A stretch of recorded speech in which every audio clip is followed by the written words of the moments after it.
এত সুন্দর আর সুস্বাদু খাবারের ঠিকানা জানতে লাস্ট পর্যন্ত থাকতে হবে ভিডিওর সাথে। সেই দিন চলে গেছিলাম মুখে ভাতের একটা অনুষ্ঠানে।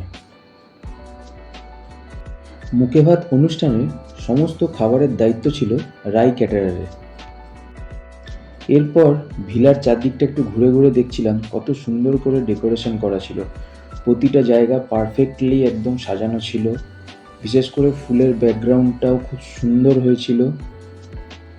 রাইস সেরেমনির লেখাটাও নিয়ন লাইটের মধ্যে খুব সুন্দর করে লেখা হয়েছিল। বলতে গেলে এক কথায় খুব সুন্দর ডেকোরেশন করা হয়েছিল।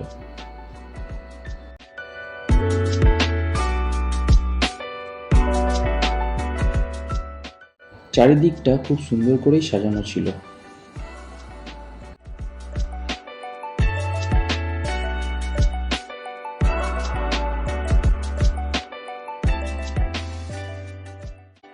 এদিক ওদিক ঘুরতে ঘুরতে এবার চলে আসলাম আমরা স্ন্যাক্স কাউন্টারের দিকে। তো স্বাভাবিক সব কিছুর শুরুতেই স্ন্যাক্স আগে থাকে। তো যার দ্বারাই স্ন্যাক্স পরিচালিত হয়েছিল তার সঙ্গে আমরা একটু কথা বলে নিলাম। আমাদের দ্বারা পরিচালিত অনেক রকম মেনু আছে।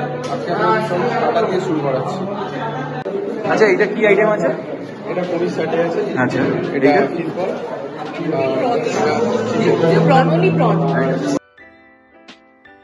স্ন্যাক্স কাউন্টারের সামনে অনেকটাই ভিড় হয়ে গেছিল। আমিও টেস্ট করেছিলাম কিন্তু ভিডিওটা দেখাতে পারলাম না। সত্যি অসাধারণ হয়েছিল স্ন্যাক্সগুলো।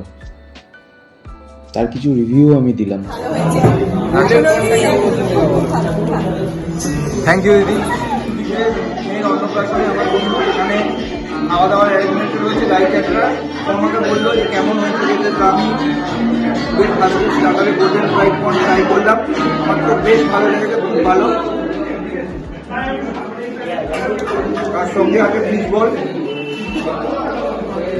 মানে স্কুল আছে এবং খুবই জুসি মোমো, মানে অসাধারণ। মানে এগুলো আমরা পয়সা দিয়ে মেনু করছে খালি, তাহলে এত সুন্দর মেনু আমার তো বেশ ভালো লেগেছে। তোমরা সবাই ট্রাই করতে পারো লাইক ক্যাটারের সঙ্গে তোমাদের নেক্সট কোনো ইভেন্টে। খুবই ভালো। স্ন্যাক্স কাউন্টার থেকে বিরতি নেওয়ার পর আমি আস্তে আস্তে চলে আসলাম মেন কোর্সের দিকে। অনেক কিছুই আইটেম ছিল, এক এক করে তোমাদেরকে বলছি দেখো। যেমন ছিল naan, chana, salad, sauce, diamond fish fry. এটা ছিল বিরিয়ানি,